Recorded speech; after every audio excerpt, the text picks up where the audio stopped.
नहीं है ने हम करवे ने तू करिए बस इतना चाहिए हो गया हमू तीनों सूत्र सुनवे छिए ताऊ सुनई है आ ने हम करवे ने तू करी है देखिए क्या बढ़िया बदलाव किया रे बाबू ये सूत्र करने को है काम करने को है तुम जहां भी हो वहां सोचो किसी मेरे गुरु हैं मैं उनका शिष्य हूं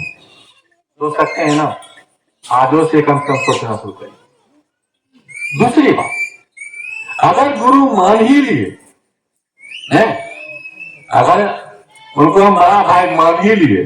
तो भैया प्रणाम करने में क्या दिक्कत है सम्मान देना चाहिए जब किसी का रिश्ता बना लेते हैं तो सम्मान देते हैं कि नहीं देते तो महादेव को गुरु बना लिए तो प्रणाम करेंगे कि नहीं करेंगे नमः शिवाय से कहा अपने गुरु को प्रणाम करो जब भी महादेव याद आए नमः शिवाय करो और महादेव के चरण पर जाके प्रणाम अर्पित करो मने ना अर्पित करता है अरे मने न झुकता है नहीं तो आप नमः शिवाय से अपने गुरु को प्रणाम करिए कर सकते हैं ना कर सकते हैं कि नहीं कर सकते कोई नहीं बोलता है क्योंकि करता ही नहीं तो बोलेगा कैसे नहीं करता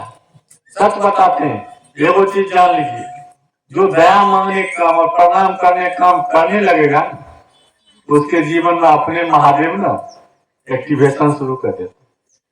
यही साथ दवाएं है ना खाए ना उसके शरीर को खुद ब खुद चंगा कर देगा अब दो काम करेगा तो तेसर काम अपने आप होने लगेगा आप बोलते हैं करता नहीं करता ईमानदारी ऐसे तो आदमी को झूठ बोलने का मन खराब होता है क्योंकि कदम दर कदम झूठ बोलेगा झूठ बोलने का माफिया आप सीधा जान लीजिए जो दो सूत्र दया मांगने काम और प्रणाम करने काम नित्य दिन महादेव करने लगे उसकी जिंदगी वहीं से उठनी शुरू हो जाती है बदलनी शुरू जाती है कोई 20 साल से 25 साल से महादेव काम कर रहा है उसके जीवन में बदलाव नहीं हो रहा है तो जान लीजिए वो काम नहीं कर रहा वो ठग रहा है तो रिजल्ट चीज है ना रिजल्ट आता मैं खुद उसका उदाहरण हूं मैं खुद उसका उदाहरण हूं कि जब से महादेव पकड़ा आपको जिंदगी तो आप गई डाउन तो नहीं हुई डाउन नहीं हुआ तो मैं जानता हूं कि जो इस काम को करेंगे ना तो आप होने लगते हैं यानी उनकी जिंदगी में विकास होने लगते हैं जिंदगी बदलने लगती है ठीक है तो ये दो काम आप करिए जैसे ही दो काम करिएगा ना कुछ नहीं आपके जीवन में रिजल्ट आएगा परिणाम आएगा आपका मन समझने लगेगा रे महादेव तो बहुत बड़ा कमाल गुरु है हमको तो बहुत मदद बहुत फायदा हो गया आज जब फायदा आपको बुझाने लगेगा ना तो खुशी होगी कि नहीं होगी खुशी एक ऐसा चीज है ना जो छलकती है वो चेहरे पर दिखता है लोग बताता है जैसे आपको खुशी होगी तुरंत बता दीजिएगा ये महादेव को गुरु माने जी देखिए ऐसे हुआ बताइए कि नहीं जैसे ही आप बताएंगे तो लोगों को भी लगेगा यार जब इसको हुआ तो मुझे भी हो सकता है मैं भी करता हूं नहीं आप देखिए ये स्थिति बन जाएगी जैसे ही आप दो काम करेंगे तो तीसरा काम जो शिष्य बनाने का बातचीत करने का तो बातचीत क्या करिएगा आप खूब बढ़िया बढ़िया महादेव के बारे में बतिया लीजिएगा ना वो नहीं मानेगा कहेगा जा जा बट बोल रहे हम बहुत सुन लिए प्रवचन बड़का बड़का बाबा सुने ये लेकिन हमारा प्रवचन सुन ले क्योंकि आदमी का रिएक्शन करने की आदत है आप कुछ बोलिए कि पद से उसका काट तैयार करिए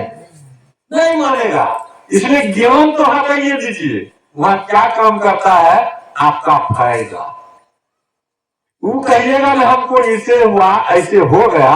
तब उस सोचेगा है ना हो गए ठीक है झूठ वो पता करेगा क्योंकि अब उसको वहां पर लाभ जहां लाभ मिलेगा ना वहां आदमी दौड़ता है लाभ ना मिलेगा ना मिलेगा तो कितना आप कथा बचिए कोई फर्क नहीं जैसे आपने लाख बात किया ना कि महादेव को गुरु माने तो मेरी जिंदगी बदली मेरा बेटा नौकरी में चला गया अबे बेटा नौकरी में पूछे हो ठीक है बोले छी आप ठीक बात होगा तो बोलिए हम ऐसा हुआ तब चलो हम मान ले लेकिन उसको फायदा हो जा रहा है कि महादेव को गुरु माने तब इसको ऐसा हुआ तो हम गुरु होते अब उसको भी फायदा है तू मानेगा आप चर्चा में कथा में मत महादेव को गुरु मानिए। सबसे पहले तो महादेव गुरु मान के दो काम जो है ना, दया मांगने का, प्रणाम करने का काम लगातार करिए। यहाँ पर कोई रिवेट नहीं है, मन करे तो और मन नहीं करे तो करना है। बच्चा को स्कूल पढ़ने के लिए भेजते हैं, उसको पढ़ने का मन होता है क्या? कोई बच्चा पढ़ना चाहता है? हम भी पढ़ना नहीं चाहते, चाहते थे खूब खेलें, खूब खाएं, घूमें, नहीं पढ़ने में।